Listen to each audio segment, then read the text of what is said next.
Բարև մենք այս դարիճում շատ լսեցինք սահման բառը, սահմանադրությունը սահման է դնում, իրավունքը սահման է գծում, լավ է, որ քաղաքական մարմնում շատ են հիշում այդ սահման բառի մասին, բայց պետք է նաև հիշենք, որ այդ սահմանը դրվում է փաստաթղթի միջոցով, եւ այդ սահմանը պետք է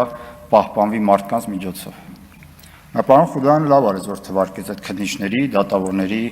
դատախազների անունները։ Ես ձայն վերցրեցի բնակ մի բանի համար, մի հռետորական հարցադրման համար, իսկ այդ ցանկը քննիչների, դատավորների, դատախազների որտեղից հայտնվեցին։ Որտեղից եկան այն քննիչները,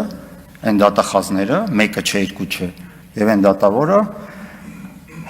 որը ոչ ավել, ոչ պակաս մեր հոգևոր անվտանգության, մեր հոգևոր ինստիտուտների դեմ ոլորտը շեշտեցիք աներևակայելի պայքարի մեջ ներգրավվեցին։ Մեզ հարցը մենք պետք է տանք, ես ինքս պիտի տամ որպես դասախոս, որպես նախկին պաշտոնյա, որպես գիտնական, ունակ են մեր դատավորները, մեր քննիչները, դատախազները հակազդելու քաղաքական իշխանության ռեպրեսիաներին։ Ունակ են այստեղ գտնվող քաղաքական ուժերը, որ հիմա ելույթ են ունենում, շատ սիրուն, ինքնասահմանափակվեն, երբ որ կգան իշխանության։ Տիկին Մելոյան, մյուսներին, պարոն Մամիջանյան, պատրաստ եք որևէ կերպ մեզ համոզելու, որ ձեր իշխանության ժամանակ դատական համակարգում մացոյականության երևույթից ձերբազատվելու եք։ Ոնց հավատանք։ Եվ ամենակարևոր հարցը, իսկ ինչու մեր իրավական համակարգը այսքան զուրկ եղավ չունենալով որևէ իմունային համակարգ հակազդելու քաղաքական իշխանության այս գործընթացին։ Այս հարցին շատ եմ տալիս, որտեղից, ինչու մենք չունեցանք, այո, երկրորդ համաշխարհային պատերազմի ժամանակ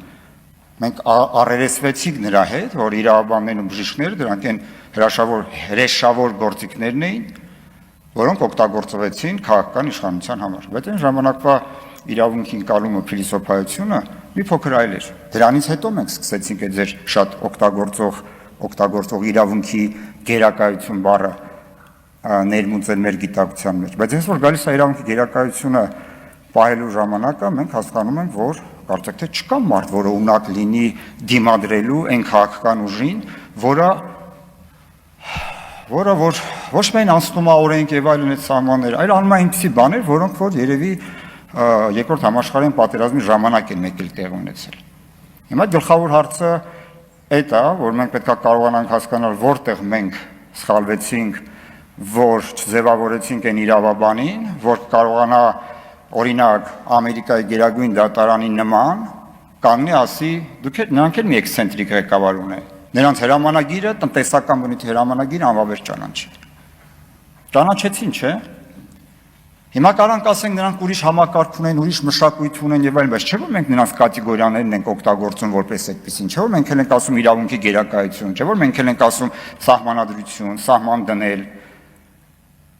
Եվ այստեղ պետք է նաև այդ հարցի շուրջ կարծում եմ մտորել եւ հույսով եմ, որ իրոք մեր քաղաքական համակարգը կունենա այնքան խորը գիտակցություն, հեռատեսություն, որ կգա այն պահ, որ նրանք կունենան այդ ինքնասահմանափակման զգացողությունը, թեև ես շատ լավ հասկանում եմ, որ ի տարբերություն իրավաբանների, որոնք գործում են սահմանների կատեգորիայով, քաղաքական գործիչները գործում են էֆեկտիվության կատեգորիայով։ Մեր մտածելակերպի իրարից էապես տարբերվում է։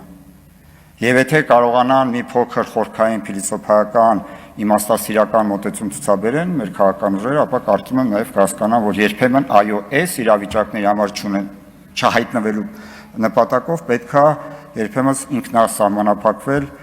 եւ չղեկավարվել միայն քաղաքական նպատակահարմարության եւ քաղաքական էֆեկտիվության սկզբունքով։ Երբեմն պետք է հաշվի առնել նաև իրավունքի ձեր ասած սահմանը։ Շնորհակալություն։